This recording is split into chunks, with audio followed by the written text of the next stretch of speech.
Hello friends, आप सभी को आज के हमारे इस नए वीडियो में स्वागत है। आज हम इस पर चर्चा करेंगे कि जो कुछ अंधभक्त हैं आज भी, जो अपने आप को बड़ा ही राम, शंकर, कृष्ण और भी तथाकथित 33 करोड़ देवियाँ और 56 करोड़ देवताओं के बड़े ही अनुयायी समझते हैं, उनको जरा भी नॉलेज नहीं है। मैं ये पहले ही बता देता हूँ, क्योंकि वो अंधे हैं। उनका नाम पड़ गया अंध, फिर उसके बाद लगता है विश्वास, जिसको कहते हैं अंधविश्वास। और अंधविश्वास को यानी कि पाखंड को इस देश में बड़े शोर से बढ़ावा देने का काम चलता है, जो कि सरकार भी करती है। और कुछ जो हमारे तथाकथित ब्राह्मण है वो तो जानते ही हो, वो हर जगहों पे बैठ करके, जो हमारी मीडिया है, मीडिया इसमें बढ़ चढ़ के हिस्सा लेती है तथाकथित पाखंड को बढ़ाने में, क्योंकि वो सही न्यूज कभी फैलाते ही नहीं है, सही न्यूज को कभी सामने लाती ही नहीं है। अभी कुछ दिन पहले ही हम लोगों के यहाँ यानी कि भारत में ही अहमदाबाद के नरेंद्र मोदी स्टेडियम में भारत और ऑस्ट्रेलिया के बीच में फाइनल मैच खेला गया। उस फाइनल मैच में भी पाखंड को घिसोड़ दिया गया। उसमें भी क्या किए जा रहे हैं, नक्षत्रों को अपने वश में किए जा रहे हैं, ग्रहों को अपने वश में किए जा रहे हैं। ये बताया जा रहे हैं कि भारत के नक्षत्र ठीक है, ग्रह ठीक है, कभी रोहित के तो कभी विराट कोहली के बताए जा रहे हैं। जरा भी सोचिए, ये कहा गया, बड़े दावे के साथ ठोका गया और हवन कुंडन भी कराए गए और कहा गया कि भारत ही विश्व कप जीतेगा, भारत ही विश्व कप जीतेगा। जरा सोचो, उन दोनों टोटकों से क्या मिला? कुछ भी नहीं मिला।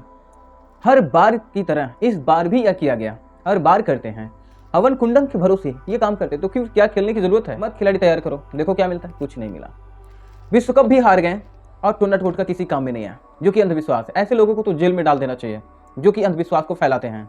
इन मीडिया लोगों को अब भी न्यूज को फैलाना चाहिए कि इन टूर्ना टोटका को क्या हुआ, जो आज काम नहीं कर रहा है। लेकिन नहीं, वो मीडिया नहीं करेगा, अब यहाँ का जनता ही करेगा, जो सच्चे मन से और सच्चे दिल से इस देश के प्रति जिम्मेदार होगा, जो इस देश को सच में दुनिया के सामने लाना चाहेगा, वह ही खड़ा होगा।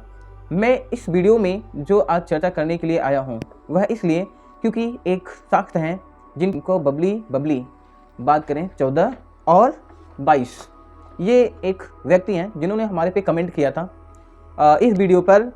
वह वीडियो है ब्राह्मण या शूद्र वाल्मीकि सच छिपाया क्यों गया। यह मेरा वीडियो है, जो कि आप जाकर के यूट्यूब पे देख सकते हैं और इसको ज़रूर देखना, क्योंकि बहुत ही विचड़ी है और बहुत ही सोचनीय, क्योंकि हमारे से इतिहास को छुपाया गया है। मैंने उसमें पूरा प्रमाण देने की कोशिश किया है। मैं इस वीडियो की जो शुरुआत है मैं इस तरीके से कर रहा हूँ, जब शूद्र जगह है, जब शूद्र जगह है, शूद्र मतलब OBC, SC, ST और माइनॉरिटी की बात कर रहा हूँ। जब शूद्र जगह है तब ब्राह्मण का फटा है, तब ब्राह्मण की फटने लगती है। ब्राह्मण की इसलिए फटती है क्योंकि उन लोगों ने आज हजारों साल से जो शूद्र भाई लोगों के साथ में अत्याचार जो करते चले आ रहे हैं, वो अब ओपन हो रहे हैं। भारत में जब अंग्रेज आता है तो वह इतिहास को खोल कर रख देता है, तब वह बौद्ध धर्म को खोल कर रख देता है। इससे पहले कोई नहीं जानता था। तो मैं इसमें जो बबली 14-22 जो हैं, उनकी जो कमेंट है, मैं उनको जरा पढ़ करके आपको बताने की पूरी कोशिश करता हूँ। ठीक, आप इसमें से खुद समझ जाएंगे क्या है क्या नहीं। इसमें कह रहे हैं, पहले ठीक से पूरी रामायण पढ़ लेना, उसके बाद कुत्ती की तरह भौंकना। वाल्मीकि एक बहुत बड़ा डाकू था, ये कह रहे हैं। बताओ, मतलब उस जमाने में जो वाल्मीकि है वो एक बहुत बड़ा डाकू है।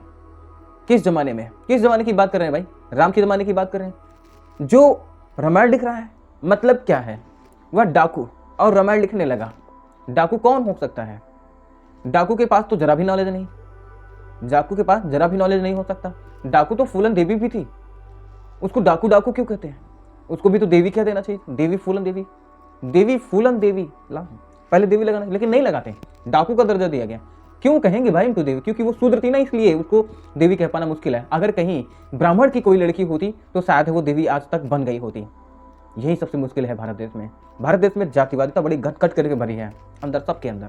और देखते हैं, इसका पूरा नाम रत्नाकर था। वाह भाई, अच्छा, इसका पूरा नाम जो था रत्नाकर था। तो मैं ये कहना चाहूंगा कि आप रामायण में किसी एक जगह दिखा दो इसका, रामायण में रत्नाकर नाम आप कहीं नहीं पाओगे। रत्नाकर अगर सच था तो फिर वहां रत्नाकर भी लिखना चाहिए, वो व्यक्ति अपना नाम रत्नाकर भी लिखना चाहिए था, लेकिन नहीं लिखता है।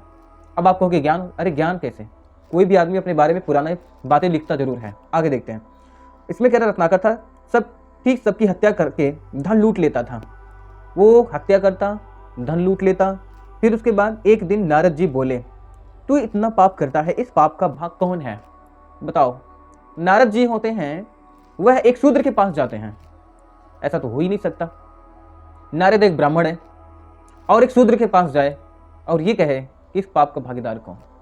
अच्छा, उस जमाने में जो वर्ण व्यवस्थाएं थी, वर्ण व्यवस्था में शूद्र को पढ़ने का अधिकार नहीं था, तब वो नारद सबको ये क्यों नहीं कहें कि शूद्र को भी पढ़ने का अधिकार दिया जाए और शूद्र भी पढ़ेंगे। क्यों नहीं पढ़ सकते थे? एकलव्य का अंगूठा काट लिया जाता है इसलिए ताकि वह अर्जुन का बराबरी ना कर पाए, ताकि वह शस्त्र ना चला सके। क्यों? क्योंकि वो शूद्र था ना, इसलिए। शायद एक क्षत्रिय होता, एक ब्राह्मण होता तो कुछ नहीं होता। अब आगे देखते हैं। फिर उसके बाद कह रहे कि पाप का भागीदार कौन? अपने परिवार से पूछ कर आओ तुम्हारे इस पाप में कौन कौन भाग है। मतलब ये कह रहे हैं कि नारद जाओ, आप अपने घर वाले से पूछो, बीबी से, बच्चों से, पिता से, मम्मी से, जिससे भी पूछना हो सबसे पूछो कि इस पाप का भागीदार कौन कौन होगा, बताओ जरा। जो करेगा वही भरेगा। ये बात तो ठीक है। अगर ब्राह्मणों ने इतिहास को गलत लिखा तो ब्राह्मण इतिहास की सजा को भुगतेगा और ये तय है, क्योंकि वो वक्त अब दूर नहीं है। जरा आगे देखते हैं।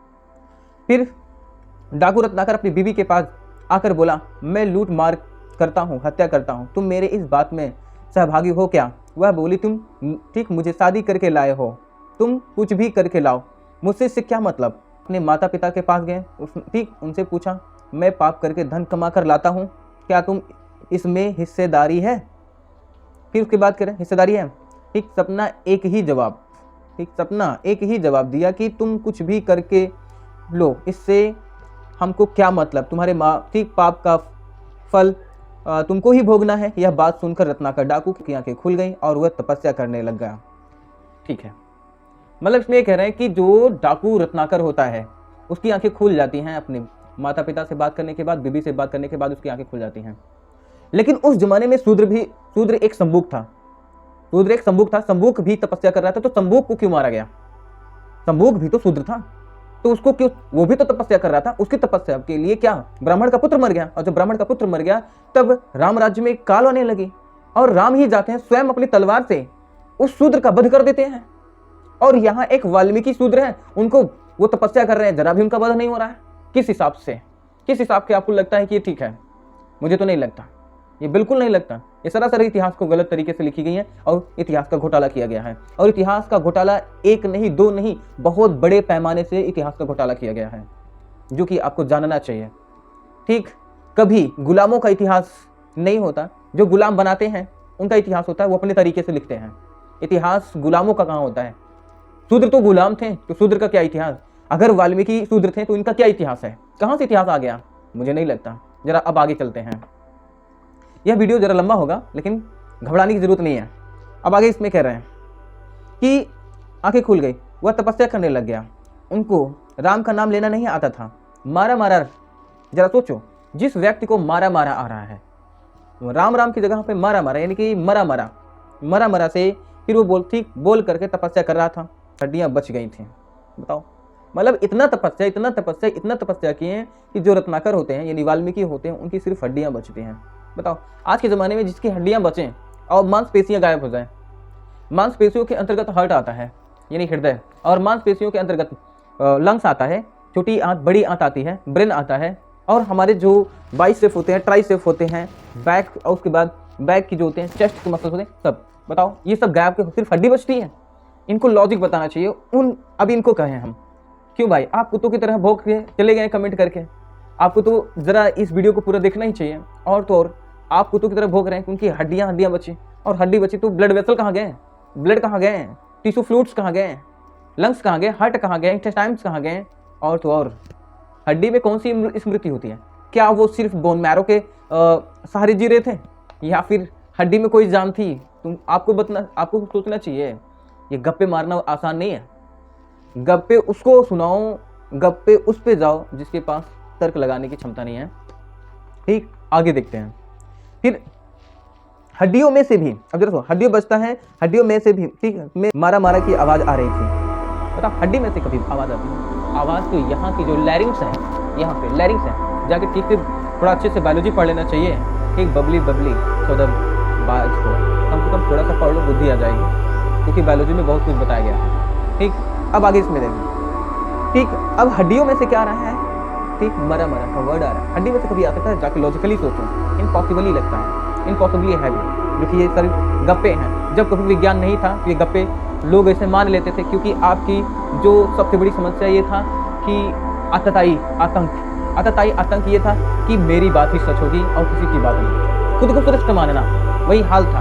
ब्राह्मणों लोगों के अंदर एक ही चीज होती है, अपने मुंह मियाँ मिट्ठू बनना, खुद की बड़ाई करना, खुद का सरोकार करना, खुद से सब कुछ करना, खुद को भी भगवान घोषित कर देना, खुद ही सब कुछ बन गए। वो भगवान के लायक जरा भी काम नहीं किया और खुद भगवान बन गए। ये देखो उनके अंदर क्या है। अब आगे देखते हैं। फिर उसके बाद भगवान ने देखा मेरा भक्त इतना आस्था में ठीक मेरी तपस्या कर रहा है, सिर्फ उसकी हड्डियां ही बच गई, फिर भी वह राम नाम ले रहा है। भगवान ने उसको ठीक विद्वान संत बना दिया और वही आज वाल्मीकि के नाम से जाने लगा।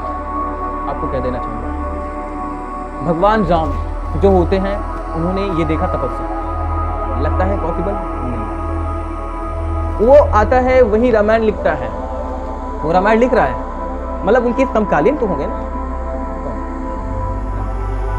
राम को एक काल्पनिक मात्र और काल्पनिक पात्र घोषित किया गया है इलाहाबाद हाईकोर्ट में। इलाहाबाद हाईकोर्ट में इनको सिर्फ क्या घोषित किया गया, इलाहाबाद हाईकोर्ट में रामायण को एक काल्पनिक ग्रंथ घोषित की गई है।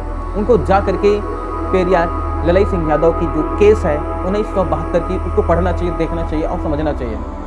1976 में केस हार जाते हैं, जो रामायण के पक्ष में केस किए थे, यानी रामायण के पक्ष में जो लड़ रहे थे। जो ललई सिंह यादव होते हैं वो सच्ची रामायण नामक ग्रंथ लिखते हैं, जो कि रामास्वामी नायकर के द्वारा लिखी हुई किताब थी।